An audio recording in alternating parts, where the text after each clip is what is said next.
اس وقت کی بات ہے جب مکہ کی سرزمین پر سورج نے اپنی روشنی بکھیرنا شروع کی۔ فضا میں ایک انوکھی روشنی تھی اور یوں لگتا تھا جسے کائنات کسی خاص مہمان کے استقبال کی تیاری کر رہی۔ اسی زمانے میں مکہ میں ایک نیک عورت حضرت آمینہ رضی اللہ تعالیٰ عنہا تھی، جو کہتی ہیں جب میرا بچہ پیٹ میں تھا تو میرے ساتھ ایسی نشانیاں ظاہر ہونے لگی کہ میں خود حیران رہ جاتی۔ اگر میں گھر سے باہر نکلتی تو بادل کا ایک سایہ میرے اوپر چلا آتا، تیز دھوپ بھی مجھے چھو نہیں پاتی۔ اگر میں پانی بھرنے کے لیے زمزم کے کنویں کی طرف جاتی تو راستے کے درختوں کی شاخیں میرے سامنے جھک جاتی جیسے مجھ سے سلام کر رہی ہو۔ حضرت آمینہ رضی اللہ تعالیٰ عنہا کہتی ہیں جب میں کنویں کے پاس پہنچتی تو نیچے کا پانی خود بخود اوپر آنے لگتا، یہاں تک کہ وہ کنویں کے منہ تک آ جاتا اور میں بنا کسی مشکل کے اپنے ہاتھوں سے بالٹی بھر لیتی۔ مکہ کی عورتیں مجھے کنویں کے پاس روک لیتی اور کہتی، اے آمینہ ذرا دیر اور ٹھہر جاؤ، تمہارے جانے سے پانی واپس نیچے چلا جائے گا اور ہمیں پانی بھرنے میں دقت ہوگی۔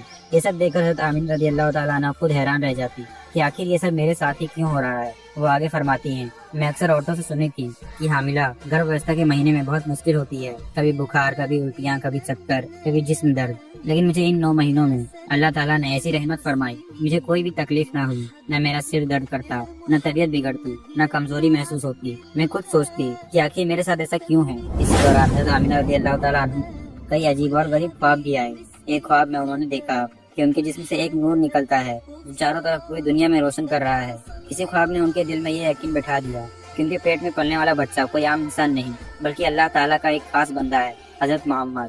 ادھر حضرت محمد صلی اللہ تعالیٰ علیہ وآلہ وسلم کے دادا حضرت عبد المطلب دن رات خانہ کعبہ کا غلاف پکڑ کر رو رو کر اللہ سے دعا کرتے، یا اللہ میرا بیٹا عبداللہ تو اس دنیا میں نہیں رہا لیکن اس کے گھر میں ایک بچہ آنے والا ہے، اے رب کریم اس بچے کی حفاظت فرما، اسے اپنی رحمت میں جگہ دے اور میرے بیٹے کی نسل باقی رکھ۔ حضرت محمد صلی اللہ تعالیٰ علیہ وآلہ وسلم کے چاچا بھی ہر دن بڑی بےتابی سے انتظار کرتے کہ کب وہ گھڑی آئے جب حضرت عبداللہ کا بیٹا اس دنیا میں قدم رکھے۔ اسی دوران یہودیوں میں بھی ایک ہلچل مچ گئی تھی۔ ان کی مقدس کتاب تورات میں لکھا تھا کہ جب آخری نبی کا آمد قریب ہوگی اس کے پیدائش کے 10 دن پہلے آسمان میں ایک خاص لال رنگ کا تارا چمکے گا۔ چنانچہ جب حضرت محمد صلی اللہ تعالیٰ علیہ وآلہ وسلم کی ولادت کے 10 دن باقی رہ گئے وہی تارا آسمان میں نمایاں ہو گیا۔ تارے کو دیکھ کر یہودیوں کے درمیان کھلبلی مچ گئی۔ ان کے بڑے علماء نے فوراً لوگوں کو جمع کیا اور کہا یہ وہی نشان ہے جس کا وعدہ ہماری کتابوں میں کیا گیا ہے، وہ آخری نبی دنیا میں آنے والے ہیں۔ فوراً جا کر معلوم کرو کہ مدینہ یا اس کے آس پاس کس گھر میں ایسا بچہ پیدا ہونے والا ہے جس کی پیدائش میں صرف 10 دن باقی ہیں۔ جب آسمان پر لال تارا چمکا یہودی علماء کی زبان سے بے اختیار نکلا اب آخری نبی کے حضور کا وقت آ گیا ہے۔ فوراً کچھ یہودیوں کو مدینہ کی طرف بھیجا گیا تاکہ وہ معلوم کر سکے کہ کس گھر میں ایسا بچہ پیدا ہونے والا ہے جس کی نشانیاں پیش گوئی کے مطابق ہو۔ وہ لوگ مدینہ بھر میں گھومے، ہر گھر میں جا کر پوچھ تاچھ کیے، لیکن وہاں جتنی بھی عورتیں حاملہ گربوتی تھی کسی کی پیدائش کا وقت قریب نہ تھا۔ کسی کے یہاں 2 مہینے باقی تھے تو کسی یہاں کے 4۔ سب نے یہی کہا کہ ابھی کوئی بچہ ایسا پیدا ہونے والا نہیں ہے جس کا وقت بالکل قریب ہو۔ یہ سن کر وہ یہودی واپس اپنے علماء کے پاس آئے اور بتائے مدینہ میں کوئی ایسا بچہ پیدا ہونے والا نہیں ہے۔ تب ان کے علماء نے کہا اب مکہ جاؤ، ممکن ہے وہ بچہ وہاں پیدا ہونے والا ہو۔ چنانچہ یہودیوں کا ایک قافلہ مکہ کی طرف روانہ ہوا۔ وہاں جا کر انہوں نے تحقیق کی کہ کون سی عورت حامل ہے۔ لوگوں نے بتایا کہ مکہ میں اس وقت 5 عورتیں ایسی ہیں جن کے یہاں جلدی بچوں کی ولادت ہونے والی ہے۔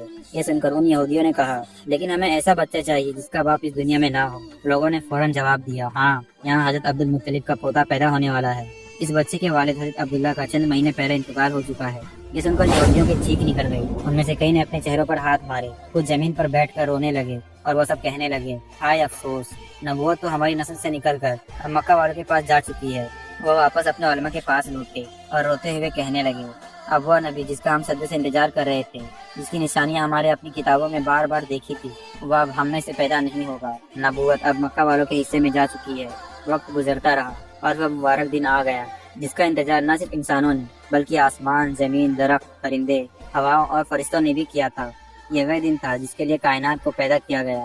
اگر وہ نہ آتے تو شاید یہ زمین، آسمان، سورج، چاند کچھ بھی نہ ہوتا۔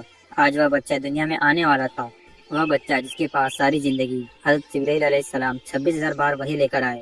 پیارے دوستو، اب وہ وقت آ چکا تھا۔ آسمان پر چاند چپ چاپ بادلوں میں چھپ گیا تھا، زمین پر ایک خاص سکون پھیل چکا تھا جیسے کائنات سانس روک کر کسی عظیم لمحے کا انتظار کر رہی ہے۔ حضرت آمینہ رضی اللہ تعالیٰ عنہ کے سینہ میں ہلکی سی ہلچل محسوس ہوئی اور پھر انہیں ایک نرم سا درد اٹھا۔ وہ سمجھ گئی کہ اب وقت آ چکا ہے۔ انہوں نے فوراً حضرت عبد المطلب کو اطلاع بھجوائی۔ حضرت عبد المطلب نے محلے کی نیک صورت دائی حضرت صفا کو بلایا اور کہا آج رات تم حضرت آمینہ کے پاس ہی رہو۔ میرے بیٹے عبداللہ تو اب دنیا میں نہیں ہے مگر اس کے گھر سے اللہ کا ایک بہت خاص بندہ پیدا ہونے والا ہے حضرت صفا کو اس رات کی اہمیت کا اندازہ نہیں، لیکن ان کے دل میں ایک عجیب سا سکون اتر آیا۔ وہ حضرت آمینہ کے گھر پہنچ گئی اور ان کے ساتھ وہ رات گزارنے لگی۔ ادھر آسمان گواہ تھا، فرشتے شب وسطہ کھڑے تھے، زمین کا ہر ذرہ تیار تھا، کیونکہ آج وہ آنے والے تھے جن کا نام ہے حضرت محمد صلی اللہ تعالیٰ علیہ وآلہ وسلم۔ ادھر حضرت عبد المطلب اور ان کے تمام بیٹے یعنی حضرت محمد صلی اللہ تعالیٰ علیہ وآلہ وسلم کے چاچا رات بھر گھر کے باہر بیٹھے تھے۔ ان کے دل میں ایک ہی فکر تھی، اگر میرے بیٹے عبداللہ کی بیوی حضرت آمینہ کے ساتھ کوئی بھی مشکل پیش آئی تو ہم فوراً اس کے لیے علاج کا انتظام کریں گے۔ پورا خاندان جگتا رہا، کسی کی بھی آنکھ نہ لگی۔ رات ڈھلتی جا رہی تھی، سحری کا وقت آ چکا تھا، تب آمینہ کی شکم میں ہلکا سا درد اٹھا۔ ان کا دل بول اٹھا، اب وقت قریب ہے۔ انہوں نے فوراً دائی شفا کو آواز دی اور کہا، مجھے درد ہو رہا ہے۔ دائی حضرت شفا فوراً حضرت آمینہ کے پاس پہنچ گئی۔ فضا خاموش تھی، دلوں میں بے قراری اور آنکھوں میں انتظار۔ تقریباً 1 گھنٹہ گزرا اور پھر وہ لمحہ آ گیا۔ صبح ہونے سے کچھ وقت پہلے رحمت کے دروازے کھل گئے اور ہمارے پیارے آقا محمد صلی اللہ تعالیٰ علیہ وآلہ وسلم اس دنیا میں تشریف لے آئے۔ حضرت آمینہ رضی اللہ تعالیٰ عنہ فرماتی ہیں، جس رات میرے بیٹے کی پیدائش ہوئی، ہمارے گھر میں غریبی کا یہ حال تھا کہ چراغ میں تیل جلانے کے لیے بھی پیسے نہ تھے۔ اندھیرے ہی اندھیرے کا عالم تھا، نہ روشنی گھر کے اندر تھی نہ باہر۔ لیکن اسی اندھیرے میں میرے بیٹے میرے محمد صلی اللہ تعالیٰ علیہ وآلہ وسلم کی ولادت ہوئی، جو ساری دنیا کے لیے روشنی اور ہدایت بن کر آئی۔ یہ کوئی عام پیدائش نہ تھی۔ دائی حضرت شفا کہتی ہے، میں نے اپنی پوری زندگی میں ایسا بچہ کبھی نہیں دیکھا۔ پیدائش کے وقت 3 عظیم نشانیاں ظاہر ہوئیں جن سے دائی حضرت شفا حیران رہ گئی۔ پہلی نشانی یہ تھی کہ عام طور پر بچہ ماں سے ناپ کے ذریعے جڑا ہوتا ہے، لیکن حضرت محمد صلی اللہ تعالیٰ علیہ وآلہ وسلم کی پیدائش کے وقت مکمل طور پر کٹی ہوئی تھی، جیسے کسی نے پہلے ہی اسے جدا کر دیا ہو۔ دوسری نشانی یہ تھی کہ عام بچے کی ولادت کے وقت جس میں سے کچھ گندگی نکلتی ہے، لیکن جب حضرت نبی کریم صلی اللہ تعالیٰ علیہ وآلہ وسلم پیدا ہوئے تو جس میں سے ایک قطرہ بھی گندگی نہ نکلا، گویا پاکی اور صفائی آپ کی فطرت میں شامل تھی۔ تیسری نشانی یہ تھی کہ عام لڑکوں کی پیدائش کے بعد ختنہ کیا جاتا ہے، لیکن ہمارے نبی کریم صلی اللہ تعالیٰ علیہ وسلم کا ختنہ ماں کے پیٹ میں ہی مکمل ہو چکا تھا۔ دنیا میں آتے ہی آپ پہلے سے مختون تھے۔ ان 3 نشانیوں کو دیکھ کر دائی شفا کی آنکھیں حیرت سے پھیل گئی۔ ان کے دل میں ایک عجیب سی حالت پیدا ہو گئی اور فوراً بول اٹھی، اے آمینہ، میں نے آج تک ایسا بچہ نہیں دیکھا۔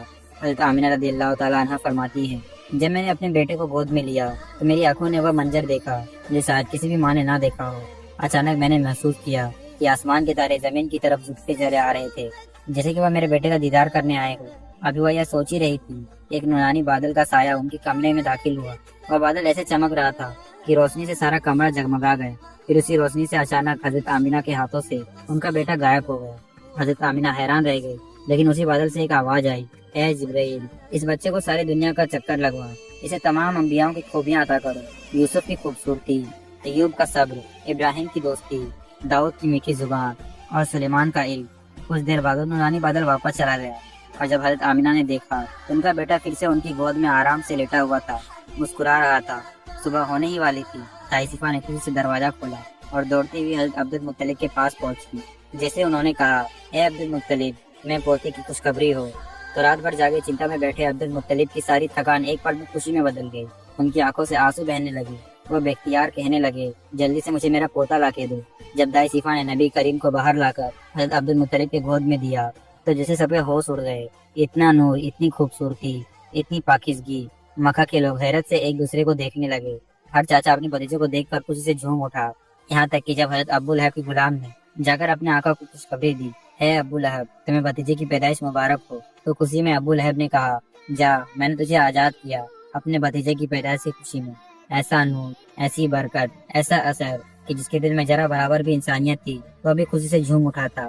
حضرت عبد المطلب اس وقت کافی بزرگ تھے، لیکن پوتے کی محبت اور خوشی ایسی غالب آئی کہ وہ پاؤں میں جوتا پہنے بنا ہی نبی کریم کو گود میں لے کر کعبہ کی طرف دوڑنے لگے۔ راستے میں مکہ کے لوگ ان کے پیچھے چل پڑے، نعرے لگا رہے تھے، دعائیں دے رہے تھے، سب کے دل میں خوشی بھرے ہوئے تھے۔ کعبہ کے پاس پہنچ کر حضرت عبد المطلب نے آسمان کی طرف ہاتھ اٹھائے اور بارگاہ الہی میں عرض کیے، اے اللہ، میرے پوتے کو سلامت رکھنا، اسے لمبی عمر دینا اور اسے بہت بڑا انسان بنانا۔ شاید اس وقت حضرت عبد المطلب کو اندازہ نہ تھا کہ ان کے ہاتھوں میں جو بچہ ہے وہ صرف ان کا پوتا نہیں بلکہ ساری کائنات کا سردار ہے۔ وہ بچہ جس کے لیے آسمان و زمین کو بنایا گیا، جسے اللہ نے معراج کی رات آسمانوں سے بلا کر اپنے سامنے بٹھایا، وہی محمد مصطفیٰ تھے۔ پھر انہوں نے سب کے سامنے اعلان کیا، میں اپنے پوتے کا نام محمد رکھتا ہوں۔ یہ نام سنتے ہی مکہ کے لوگ حیرت میں پڑ گئے، کہنے لگے، اے عبد المطلب، ایک ایسا انوکھا نام رکھ دیا، ہم نے تو کبھی ایسا نام نہیں سنا۔ حضرت عبد المطلب مسکرائے اور فرمائے، تم نہیں جانتے، ایک دن میرا پوتا ایک ایسا مہان انسان بنے گا کہ پوری دنیا اس کا نام محبت سے لے گی، لوگ اس کے پیچھے چلیں گے اور آسمانوں سے بھی اس کی تعریف کی جائے گی۔ ماشاء اللہ۔